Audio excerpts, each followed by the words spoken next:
Henry sat at his small kitchen table, pen in hand, carefully writing out his budget. Rent paid. Food reduced. Transport cut down. He even canceled the little things he loved. Weekend treats, new clothes, spontaneous outings.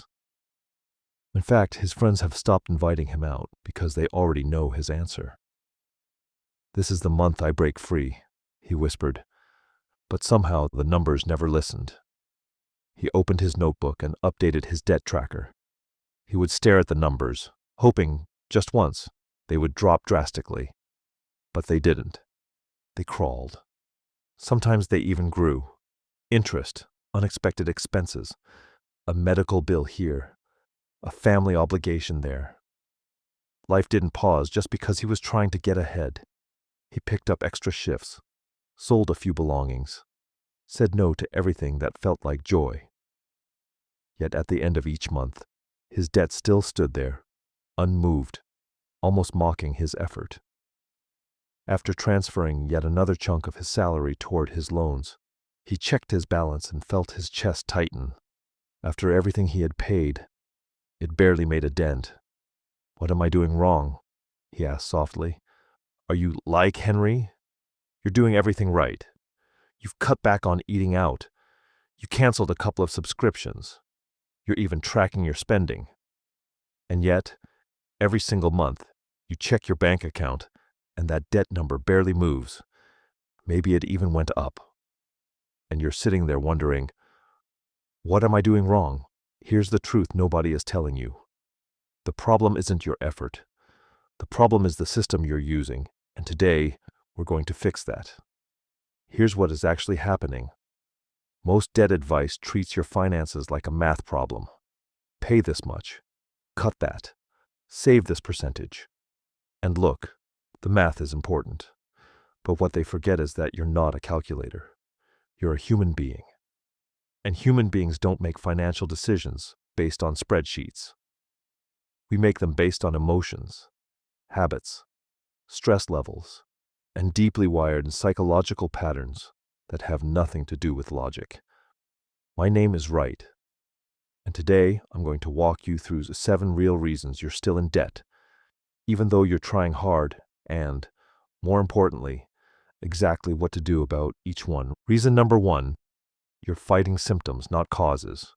You're attacking the symptoms of your debt, not the actual cause. Think of it like this. Imagine your ceiling is leaking water. Every single day, you grab a bucket and collect the water. You empty it, come back, and collect more water.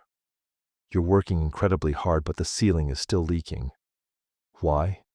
Because they never fix the hole. Debt works exactly the same.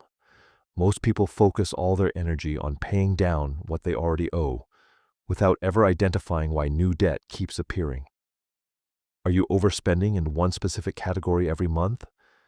Is it an emergency fund problem where every unexpected expense goes straight to a credit card? Until you find the hole in the ceiling, you will be emptying buckets forever. This week, I want you to go back 3 months in your bank statements and identify the single biggest non-essential spending category. That is your leak. Write it down. Reason number 2, you're using the wrong debt payoff method for your personality. There are 2 main strategies most people talk about. The Debt Avalanche, where you attack the highest interest rate debt first, and the Debt Snowball, where you pay off the smallest balance first regardless of interest rate. Mathematically, the avalanche saves you more money. But here's what the math doesn't account for. Motivation. A study by the Harvard Business Review found that people who use the snowball method were significantly more likely to actually eliminate all their debt. Why?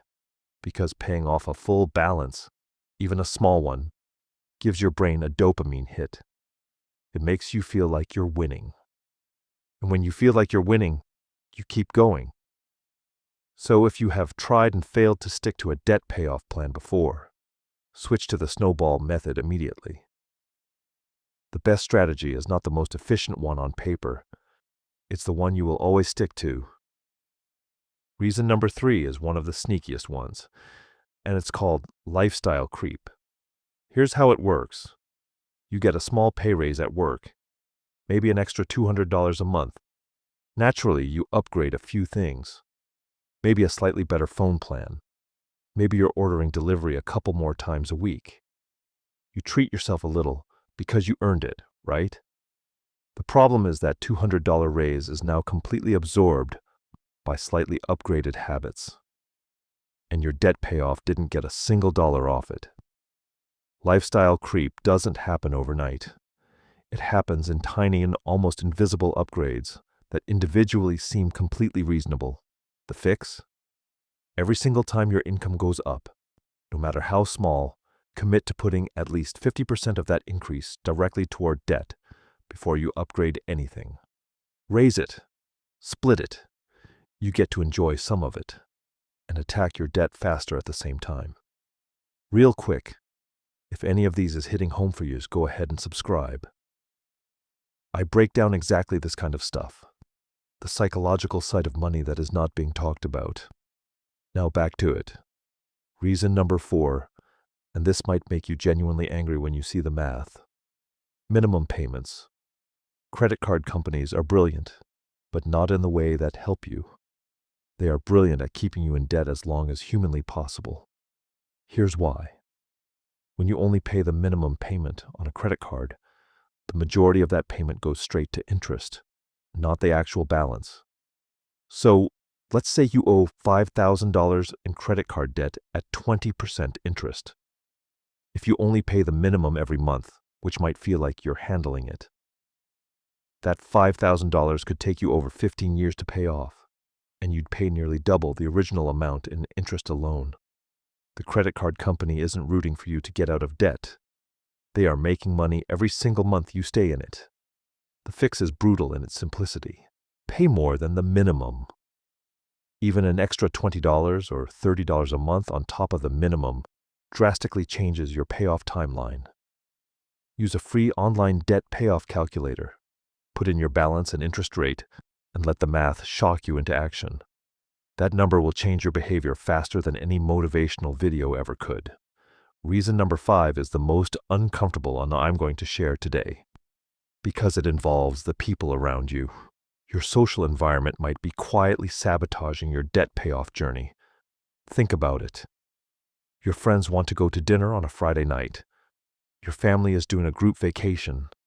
A colleague keeps talking about the new car they just leased. None of these people are doing anything wrong. They're just living their lives. But when you're trying to pay off debt, constant social spending pressure is incredibly hard to resist, especially because saying no to social activities often feels like saying no to the people you love. Research from Harvard actually shows that our financial habits are heavily influenced by the 5 people we spend the most time with. If your inner circle is comfortable spending freely, it will feel deeply unnatural for you to hold back. The fix is not to abandon your friends. It's to be honest with at least one person in your life about your debt payoff goal. Just one. Having even a single person in your corner who knows what you are working towards creates a level of accountability that silently changes your spending decisions every single day. Reason number 6 is the most honest one I'm going to share with you today. Emotional spending. According to the American Psychological Association, money is consistently the number 1 source of stress for people in the United States. And when they are stressed, our brain instinctively looks for relief. For a lot of us, that relief feels like spending, a new outfit, a takeout order, an impulse purchase on Amazon at 11 p.m. And the really painful part? Research shows that emotional spending creates a shame cycle. You spend to feel better. You feel guilty after spending. The guilt creates more stress. And the stress makes you want to spend again. Sounds familiar? The way out is not willpower. Willpower runs out. The way out is creating a tiny, guilt-free spending allowance in your budget, even $20 or $30 a week, that you can spend on literally anything without tracking it. Counterintuitively, giving yourself permission to spend a little actually makes it much easier to stick to your budget everywhere else. Reason number 7. You're measuring the wrong thing, and it is killing your motivation. Most people trying to pay off debt obsessively check one number, their total debt balance. And here's the psychological problem with it. Debt balances move slowly, especially at the beginning. So you check it every week, see it barely moved, and feel like nothing is working, even when you're doing everything right. What you should be measuring instead is your monthly debt payoff rate, your interest to principal ratio improvement, and your net worth. Net worth is simply what you own minus what you owe. And here's why that number matters more. Even when your debt feels overwhelming, your net worth might already be quietly improving every single month. Tracking net worth instead of just debt balance gives you a much more complete and motivating picture of your real financial progress. There are free apps you can use for that. Switch your focus from how much debt do I have to how much is my net worth growing every month. That single mindset shift makes the journey feel completely different. So, let's bring this together. If you're working hard and still feel stuck in debt, it is probably not because you're not trying hard enough. It's because nobody taught you these 7 things. You don't have to fix everything at once. One small change, done consistently, will absolutely get you out of debt faster than any drastic plan you abandon after 2 weeks. If this video helped you see your finances differently, subscribe and give this video a thumbs up, because I will guide you on how to make better financial decisions.